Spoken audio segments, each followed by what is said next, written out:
'cause I'm a fool for your love.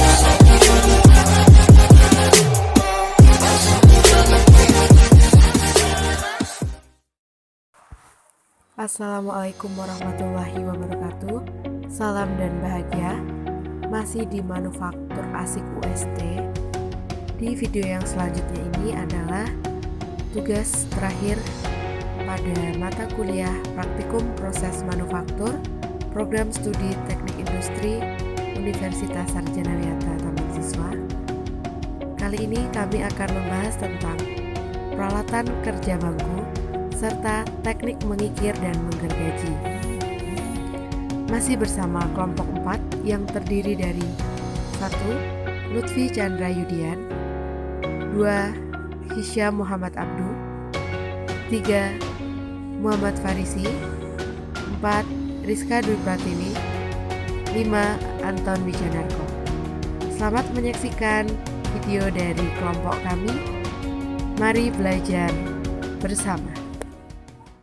Kerja bangku. Kerja bangku adalah pekerjaan perkakas tangan yang digunakan untuk melakukan pembentukan, perbaikan, dan perakitan yang sesuai dengan masing-masing fungsi peralatan tangan dengan mesin, dan semua pekerjaan dilakukan di atas meja kerja workbench. Kerja bangku meliputi pekerjaan yang bisa atau dapat dilakukan di atas meja, contohnya mengikir, mengetap, menggerinda, melukis, menandai, menggergaji, menekuk, mengebor, dan pekerjaan merakit serta finishing. Sebelum pekerjaan-pekerjaan tersebut, terlebih dahulu mengetahui dan memahami tentang alat ukur, seperti contohnya mistar baja, jangka sorong, rollmeter, mikrometer, dan juga harus mengetahui tentang peralatan-peralatan tangan yang standar. Itulah yang disebut kerja. Pekerjaan kerja bangku meliputi berbagai jenis konstruksi geometris yang sesuai dengan perintah kerja. Kerja bangku tidak hanya menitik beratkan pada pencapaian hasil kerja, tetapi juga pada prosesnya, di mana pada proses tersebut lebih menitik beratkan pada etos kerja yang meliputi ketekunan, disiplin, ketahanan, serta teknik sebagai dasar sebelum melanjutkan ke pengerjaan yang menggunakan mesin-mesin produksi. Peralatan kerja bangku itu terdiri dari, pertama itu ada kikir. Kikir adalah satu alat yang paling penting dalam pekerjaan kerja bangku. Yang kedua ada ragum. Ragum adalah alat untuk menjepit benda kerja. Yang ketiga ada jangka. Jangka adalah suatu alat terdiri dari dua buah plat logam yang dapat bergeser pada salah satu ujungnya dengan suatu engsel. Yang keempat meja perata. Meja perata ini berfungsi untuk menguji kerataan permukaan. Yang kelima penitik. Penitikan ini adalah suatu proses penandaan dengan jalan menekan pada bagian yang diinginkan di benda kerja. Yang keenam penggores. Penggores adalah suatu alat yang sederhana dan digunakan sebagai alat tulis untuk melukis benda-benda keras. Yang ketujuh ada mistar baja. Kegunaannya mistar baja untuk mengukur benda kerja, mengukur panjang lebar tinggi. Yang kedelapan ada height gauge, mengukur tinggi. Height gauge adalah suatu alat digunakan untuk mengukur ketinggian atau memeriksa ukuran tinggi benda kerja dan sekaligus dapat difungsikan untuk penanda atau pelukis pada bagian benda yang diukur atau digaris. Yang sembilan ada gergaji. Gergaji adalah sejenis alat yang digunakan untuk memotong sesuatu. Terima kasih dari penjelasan saya. Pengertian proses menggergaji. Menggergaji adalah proses manufaktur yang sangat penting. Pada dasarnya, menggergaji adalah proses yang sangat sederhana, di mana ketika pisau bergerak melewati benda kerja, setiap gigi melakukan sayatan. Sedangkan penggergajian adalah proses di mana benda kerja dipotong oleh alat yang terdiri dari serangkaian gigi yang berjarak sempit, yang disebut mata gergaji. Proses ini digunakan untuk memisahkan benda kerja menjadi dua atau lebih potongan, atau untuk memotong bagian yang tidak diinginkan dari suatu komponen. Proses-proses ini sering disebut pekerjaan cut-off. Penggergajian dianggap sebagai proses pekerjaan sekunder. Gergaji banyak digunakan untuk memotong benda kerja, sebagai persiapan untuk pekerjaan manufaktur lainnya. Ada 13 macam gergaji. 1. Gergaji triplek atau coping saw. Jenis gergaji ini pertama merupakan gergaji yang digunakan untuk memotong triplek maupun papan kayu, dicirikan dengan yang kecil tajam dan juga bisa dilepas maupun diganti apabila sudah tumpul. 2. Gergaji besi. Gergaji yang biasanya digunakan untuk memotong benda dengan bahan dasar logam seperti besi. 3. Backsaw. Gergaji yang digunakan untuk memotong kayu. 4. Gergaji Jepang.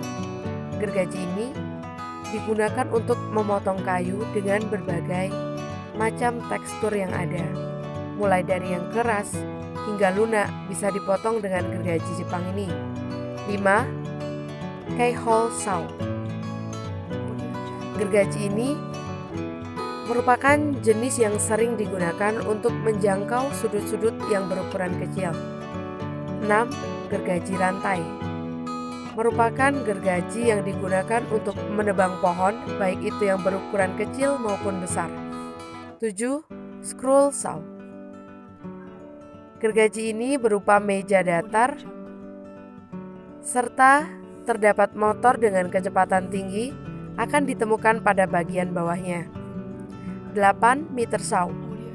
Gergaji yang membantu pekerjaan, bahan yang akan dipotong secara sudut supaya memiliki presisi yang pas. Jigsaw. Gergaji yang mempunyai ciri-ciri gigi halus serta bila yang pendek. Kecepatan dari bila ini dapat disesuaikan. 10. Circular saw. Jenis gergaji yang berupa piringan dengan gergajinya mengelilingi piringan tersebut dan bisa bergerak serta berputar dengan kecepatan yang disesuaikan. 11. Flooring saw. Jenis gergaji yang diletakkan di atas lantai. Gergaji ini biasanya digunakan untuk memotong berbagai jenis bahan bangunan seperti keramik. 12. Finer saw. Gergaji yang mempunyai bilah potongan pendek, berkaki ini mempunyai 13 gigi serta 2 mata potong. 13. Jenis gergaji yang terakhir adalah gergaji serbaguna. Merupakan jenis gergaji yang sudah sangat umum digunakan karena serbaguna untuk berbagai keperluan. Baik, nama saya Lutfi Chandra Rian. Saya akan menjelaskan dari proses menggergaji. Sebagai contoh, saya ambil bagian-bagian pada mini extruder. Nah, ini adalah material awalnya dengan panjang 170 mm dan kita akan bagi menjadi 3 bagian. Yang pertama dengan ukuran 65 mm untuk housing press, kedua untuk upper press dengan panjang 80 dan ukuran 25 untuk bagian bottom press. Langkah yang pertama, pasangkan daun pisau pada bingkai gergaji. Pastikan kencang dan arah gigi gergaji benar. Yang kedua, cekam benda kerja pada sebuah ragum. 3. Beri tanda pada permukaan benda kerja yang akan dipotong. Yang 4. Letakkan atau istirahatkan bagian mata gergaji ke permukaan material. 5. Berikan tekanan ringan pada awal penggergajian, mulai dari sisi depan dengan posisi gergaji menukik dengan kemiringan sedang. Berikan tekanan pada saat gergaji didorong ke depan. Tekanan dikurangi saat gergaji ditarik ke belakang. Gerakan itu dilakukan terus-menerus sampai benda kerja terpotong. Demikianlah itu dari proses pemotongan benda kerja. Perkenalkan, nama saya Anton Wijanarko. Di sini saya akan menjelaskan tentang proses mengikir. Mengikir adalah salah satu kegiatan meratakan permukaan benda kerja hingga mencapai ukuran, kerataan, dan kehalusan tertentu dengan menggunakan kikir yang dilakukan dengan tangan. Mengikir bukan hanya meratakan dan menghaluskan sebuah permukaan benda kerja, namun juga harus tercapai kesejajaran dan kesikuannya. Pada proses praktikum manufaktur, mengikir dilakukan pada bagian upper press dan housing press, yang dimana mengikir dilakukan setelah membuat lubang baut. Untuk cara pengikirannya, yang pertama, menyiapkan benda kerja dan alat-alat yang digunakan. Kemudian, jepit benda kerja dengan ragum dengan 3/4 bagian benda kerja terjepit. Kemudian, melakukan pengikiran dengan arah usapan maju dengan tekanan penuh, dan pada saat usapan mundur dengan tekanan minimum. Hal ini berguna untuk memaksimalkan pengikiran dan memperpanjang umur kikir.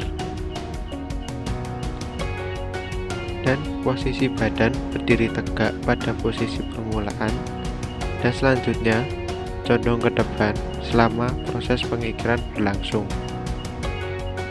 Sementara posisi kaki kanan tetap lurus selama proses pengikiran berlangsung. Sedangkan pandangan mata selalu terpusat diarahkan melihat pada benda kerja yang akan dikerjakan atau dikikir. Demikianlah penjelasan dari materi kali ini, dan menjadi tugas terakhir dari praktikum proses manufaktur pada semester 4 dari kelompok kami. Terima kasih telah menyaksikan video-video dari kelompok 4. Semoga dapat bermanfaat dan menginspirasi.